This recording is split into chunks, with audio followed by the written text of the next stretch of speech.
ለምን አንዳንድ ሰዎች ብዙ ገንዘብ ቢያገኙም ሕይወታቸው በረከት የለውም? ሌሎች ደግሞ ገቢያቸው ብዙ ባይሆንም በሰላም በደስታና በበረከት ይኖራሉ። ልዩነቱ ምንድነው? እስልምና ሪዝቅ ማለት ገንዘብ ብቻ እንዳልሆነ ያስተምረናል። ሪዝቅ ጤና ነው። ሪዝቅ መልካም ቤተሰብ ነው። ሪዝቅ የልብ እርጋታ ነው። ሪዝቅ ጠቃሚ ዕውቀት ነው። ሪዝቅ በጊዜ ውስጥ ያለ በረከት ነው። በዚህ ቪዲዮ ቁርአንና ሐዲስ የሚያስተምሩንን 5 የሪዝቅ መክፈቻ መንገዶች እንመለከታለን። የመጀመሪያውና በጣም አስፈላጊው ኢስቲግፋር ነው።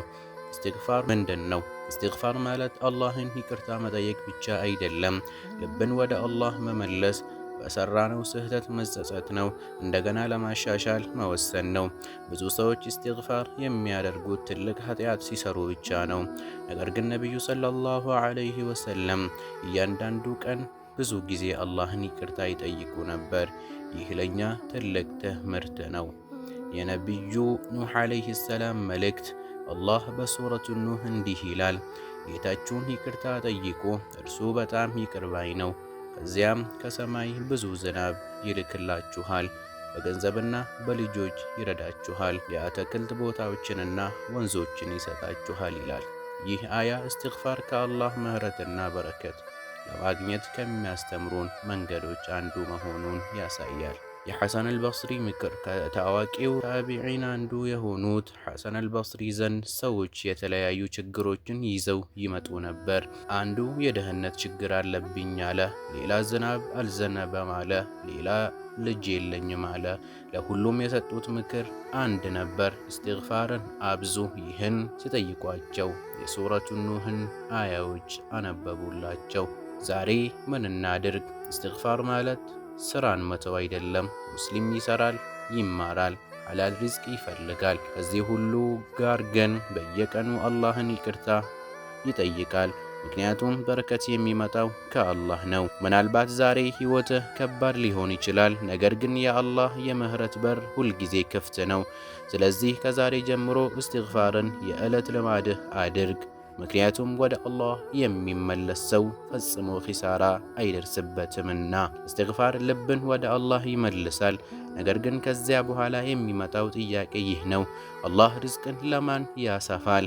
ቁርአን ግልጽ መልስ ይሰጣል። ለተቅዋ ባለቤቶች። ተቅዋ ምንድን ነው? ብዙ ሰዎች ተቅዋን ፍርሃት ብቻ እንደሆነ ያስባሉ። እውነቱ ግን ከዚያ የበለጠ ነው። ተቅዋ ማለት አላህ የሚያየን መሆኑን ሁልጊዜ ማስታወስ ነው። ሰው ባያይህም ሐራምን መተው ነው። ለአላህ ሲባል ሐላልን መምረጥ ነው። የአላህ ታላቅ ቃል አላህ በሱረቱ ጠላቅ እንዲህ ይላል፣ አላህን የሚፈራ ሰው መውጫ መንገድ ያደርግለታል፣ ከማያስበው ቦታ ሪዝቅንም ይሰጠዋል ይላል። ሰው ሲያስብ አንድ በር ብቻ ያያል፣ አላህ ግን 1000 በሮችን ያያል። የዑመር ኢብኑል ኸጣብ ምሳሌ፣ ዑመር እንዲህ ብለዋል፣ በተቅዋ የተሻለ ሀብት የለም። ይህ ማለት ሰው ብዙ ገንዘብ ሊኖረው ይችላል፣ ነገር ግን ተቅዋ ከሌለው በረከት ሊያጣ ይችላል። በሌላ በኩል አነስተኛ ገቢ ያለው ሰው ተቅዋ ካለው ሕይወቱ በረከት ሊሞላ ይችላል። ዛሬ በሕይወታችን ምናልባት በንግድህ ውስጥ ማታለል ትርፍ የሚያመጣ ይመስላል። ምናልባት ጉቦ ወይም ማጭበርበር አጭር መንገድ ይመስላል። ነገር ግን ሙስሊም ሐራም ትቶ ሐላልን ይመርጣል። ምክንያቱም የተባረከ ትንሽ ሐላል በረከት ከሌለው ብዙ ሐራም ይሻላል። ተቅዋና ሪዝቅ። ተቅዋ ማለት ስራን መተው አይደለም፣ በትጋት መስራት፣ ሐላል ገቢን መፈለግና በሁሉም ነገር አላህን መፍራት ነው። አላህ የገባው ቃል እውነት ነው፣ ለተቅዋ ባለቤቶች መውጫ ያደርጋል። ዛሬ ራስህን ጠይቅ፣ በሕይወቴ ውስጥ አላህን ለማስደሰት ምን ልተው? ምንስ ልጀምር? ምናልባት ያ ትንሽ ውሳኔ አላህ የሪዝቅ በሮች የሚከፍቱበት ምክንያት ይሆናሉ። በመጀመሪያ ስለ ኢስቲግፋር ተማረን፣ ከዚያም ተቅዋ ሪዝቅን እንዴት እንደሚያመጣ አየን። አሁን ደግሞ የእያንዳንዱ ሙስሊም ሕይወት መሰረት ስለሆነው ሰላት እንነጋገራለን። ሰዎች ሪዝቅን ሲፈልጉ ወደ ገበያ፣ ወደ ሥራ ወይም ወደ ንግድ ይሄዳሉ። እነዚህ ሁሉ ተገቢ ምክንያቶች ናቸው። ግን ከሁሉ በፊት ከሪዝቅ ሰጪው ጋር ያለን ግንኙነት ጠንካራ መሆን አለበት። ሰላትና ሪዝቅ።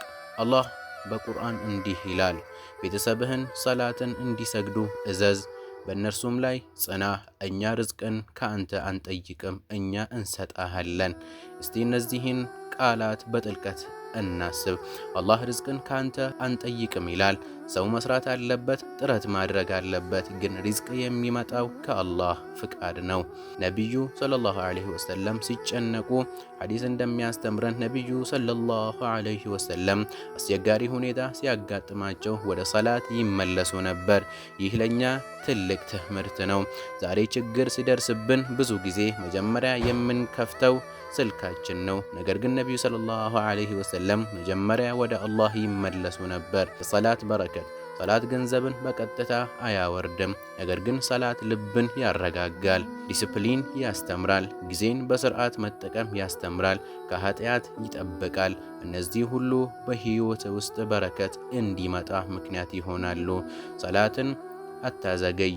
አንዳንዶቹ ስራ ላይ ነኝ ብለው ሰላትን ያዘገያሉ። ነገር ግን ሰላትን ለአላህ የሚጠብቅ ሰው አላህ በጊዜውና በስራው ውስጥ በረከት ሊያኖርለት ይችላል። ዛሬ የምትወስነው ውሳኔ ራስህን ጠይቅ። ሰላቴን በወቅት እሰግዳለሁ ወይስ ሁልጊዜ አዘገያለሁ? ዛሬ አንድ ውሳኔ ውሰድ። ሰላትን ጠብቅ፣ ከዚያም በረከቱን ከአላህ ጠብቅ። ርዝቅ የሚጀምረው ከአላህ ጋር ባለን ግንኙነት ነው። ሰላት ደግሞ የዚያ ግንኙነት ትልቁ ምሰሶ ነው። ብዙ ሰዎች እንዲህ ያስባሉ፣ ገንዘቤ በቂ ሲሆን ሰደቃ እሰጣለሁ። ነገር ግን እስልምና የሚያስተምረው ከዛ የተለየ ነው። ነቢዩ ሰለላሁ ዐለይሂ ወሰለም እንዲህ ብለዋል፣ ሰደቃ ሀብትን አትቀንስም ይላሉ። ይህ ሐዲስ በመጀመሪያ ሲሰማ የሚያስገርም ሊመስል ይችላል። ከገንዘብህ ከሰጠህ እንዴት አይቀንስም? መልሱ ይህ ነው። በቁጥር ሊቀንስ ይችላል፣ ነገር ግን በበረከት አይቀንስም። አላህ በሌላ መንገድ ሊተካልህ ይችላል፣ ወይም ከጉዳት ሊጠብቅህ ይችላል። አቡበክር ረዲየላሁ ዐንሁ ምሳሌ፣ አቡበክር አስሲዲቅ ረዲየላሁ ዐንሁ አላህን በመተማመን ንብረታቸውን በአላህ መንገድ ይለግሱ ነበር። እነርሱ የሚያምኑት በእጃቸው ያለው ሀብት ከአላህ እንደመጣና አላህ ደግሞ ሌላ እንደሚሰጥ ነበር። ሰደቃ ገንዘብ ብቻ አይደለም። ሰደቃ ገንዘብ መስጠት ብቻ አይደለም። የተራበን መመገብ፣ የታመመን መጠየቅ፣ እውቀትን ማስተማር ነው። ዛሬ ጀምሮ ብዙ ሲኖረን እሰጣለሁ አትበል። ነቢዩ ሰለላሁ ዐለይሂ ወሰለም እንዲህ ብለዋል፣ ሪዝቁ እንዲሰፋለት እድሜው እንዲበረክትለት የሚፈልግ ሰው ዝምድናውን ይጠብቅ። ይህ ታላቅ ቃል ነው። ነቢዩ ሰለላሁ ዐለይሂ ወሰለም ሪዝቅንና ሲለቱር ረሒምን አንድ ላይ አገናኝተዋል። ሲለቱር ረሒም ምንድን ነው? የወላጆች መብት መጠበቅ፣ ዘመዶችን መጠየቅ፣ የተጣላን ለማስታረቅ መሞከር። ይህ የእስልምና ከፍተኛ ስነ ምግባር ነው። በዛሬው ዘመን ዛሬ ብዙ ቤተሰቦች በትንሽ ነገር ይለያያል። ወራት ወይም ዓመታት ሳይነጋገሩ ይቆያሉ። ነገር ግን ሙስሊም የሚያስበው የአላህን ውዴታ ነው፣ የራሱን ኩራት አይደለም። ዛሬ የምትወስነው ምናልባት ከአንድ ዘመድህ ጋር ለረጅም ጊዜ አልተነጋገርክም። ዛሬ መጀመሪያውን እርምጃ ውሰድ። ለአላህ ብለህ ሰላምታ ላክ። የተበላሸ ግንኙነት ለማስተካከል ሞክር። ምክንያቱም የአላህ ቃልና የነቢዩ ሰለላሁ ዐለይሂ ወሰለም መመሪያ ከሁሉም ይበልጣል። ሪዝቅ የገንዘብ ጉዳይ ብቻ አይደለም። የልብ በረከት፣ የቤተሰብ ፍቅር፣ የዕድሜ በረከትና የአላህ እርካታ የሪዝቅ አካል ናቸው። ሲለቱር ረሒም የሚጠብቅ ሰው ከነዚህ በረከቶች ተስፋ ያደርጋል። እስከ መጨረሻው ድረስ ከተመለከታችሁ አላህ መልካም ሚንዳ ይስጣችሁ። ዛሬ የተማርነው እውነተኛ ሪዝቅ በአላህ እጅ እንደሆነ ነው። እስትግፋርን ማብዛት፣ ተቅዋን መጠበቅ፣ ሰላትን በወቅቱ መስገድ፣ ሰደቃን መስጠት፣ ዝምድናን መቀጠል፣ ሐላል ሪዝቅን መፈለግ። ይህ ቪዲዮ ጠቃሚ ሆኖ ካገኛችሁት ሌሎች እንዲጠቀሙ ያጋሩት። ቻናሉን ሰብስክራይብ በማድረግ ይቀላቀሉን። የሚቀጥለው ቪዲዮ ደግሞ በቁርአን በሐዲስ ላይ የተመሰረተ ሌላ ጠቃሚ ርዕስ ይዘን እንመጣለን። ሰላም አለይኩም ወራህመቱላሂ